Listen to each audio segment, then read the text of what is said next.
Huang, it's so good to see you. Thank you for joining us. How's your 2020 been? My 2020 started totally normal.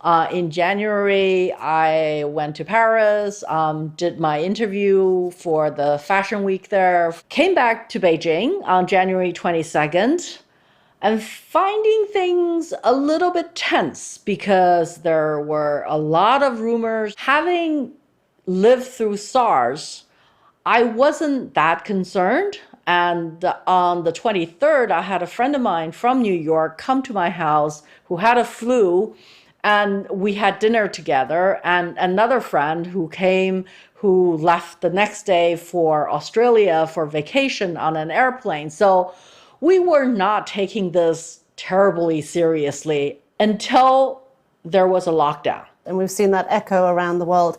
I think still some people find it hard to understand the magnitude of some of the measures that China took. I mean, what else are we missing about China's response in all of this? Historically, we're just two very different countries in terms of culture and history. I mean, these are two completely different human experiences for its people. So for China, when the lockdown happens, people are okay. People are okay with it because they think that's what a good parent should do. If a kid gets sick, you put him in the other room and you lock him up and make sure that the other kids don't get sick. And they expect that out of the government. But when it is outside of China, from America, it becomes a huge issue of the right political thing to do and whether it's infringing on personal freedom. So the issues that you have to deal with in a democratic society are issues that one does not have to deal with in China. I have to say that there is a word in Chinese that doesn't exist in any other language. And the word is called 乖.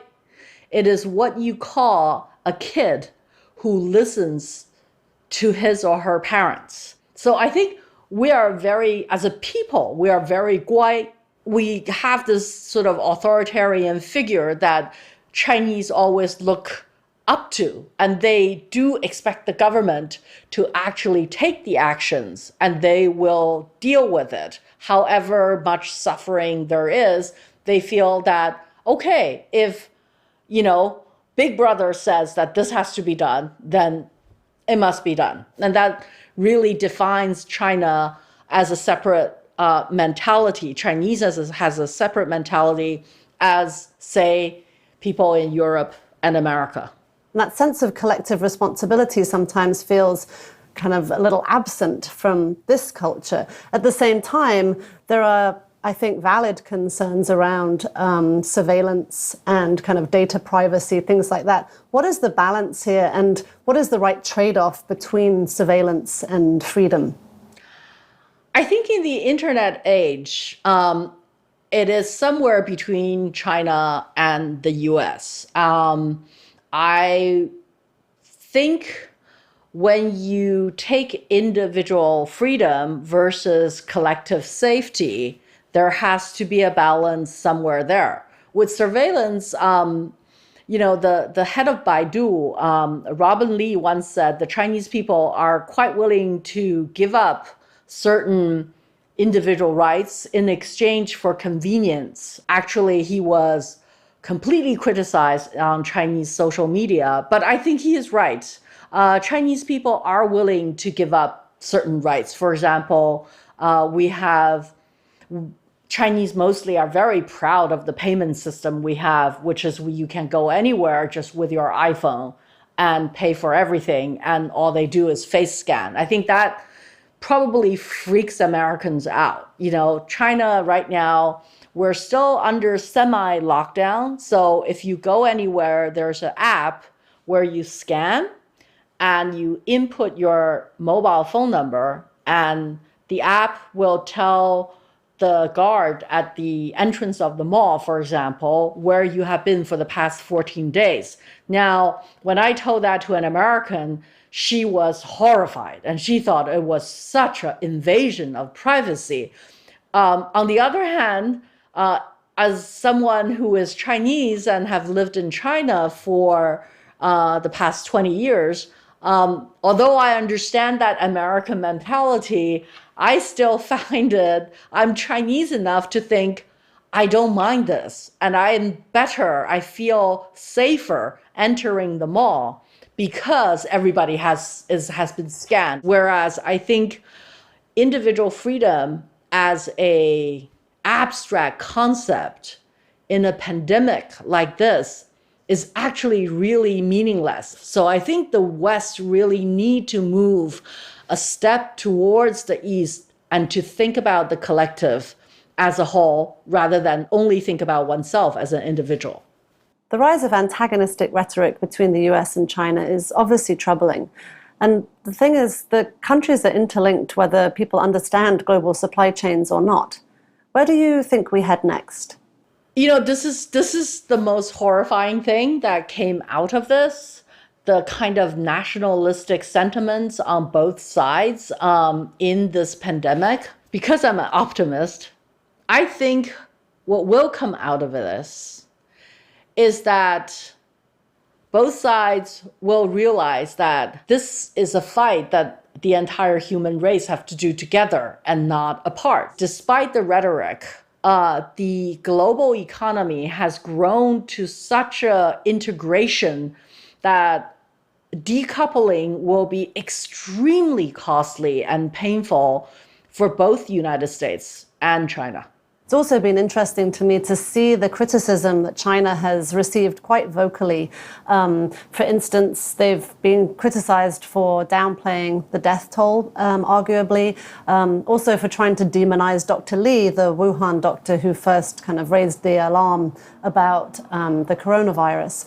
I just saw a report in the New York Times that Weibo users have been posting repeatedly on the last post of Dr. Li and kind of using this as a kind of a living memorial to him and chatting to him. And there's something like 870,000 comments and growing on that last post. Do you see a change in the media? Do you see a change in the approach to Chinese leadership that actually could lead to China swinging perhaps more to the center, just as perhaps America needs to swing more towards a Chinese model? Unfortunately, not really, because I think there is a way between authoritarian governments and its people to communicate. The night that Dr. Li died, when it was announced that he died, the Chinese social media just blew up. Even though he was unjustly treated as a whistleblower, he still went to work in the hospital and tried to save lives as a doctor. And then he died because he contracted the disease. So there was anger, frustration, and all that came out in kind of commemorating a figure that they feel that the government had wronged. The verdict and the sort of the official voice on who is Dr. Li, is he a good guy or a bad guy, completely changed 180 degrees. He went from a doctor who misbehaved to the hero who warned the people. So under authoritarian government, they still are very aware of public opinion. But on the other hand, when people complain and when they commemorate Dr. Li, do they really want to change the system? And my answer is no, because they don't like that particular decision, but they don't want to change the system. And one of the reasons is because they have never, ever known another system. This is the system they know how to work. What is wok throwing, Huang? Oh, wok throwing is when you blame somebody else. Basically, someone who is responsible in a slang Chinese is someone who carries a black wok. You are made to be the scapegoat, to be for something that is bad. So basically, Trump started calling it the Chinese virus, the Wuhan virus, and trying to blame the entire coronavirus pandemic on the Chinese. And then the Chinese I think, threw the walk back at the Americans. So it was like a very funny joke on Chinese social media, that walk throwing. There's a walk throwing gymnastics aerobics exercise video that went viral. But tell us, Huang, you're also doing dances on TikTok, right? Oh, of course. I'm doing a lot of walk throwing aerobics on TikTok. I mean, a potential silver lining of all of this is that it has laid bare some of the inequities, inequalities in the system, some of the broken structures that we have. And if we're smart, we can rebuild better.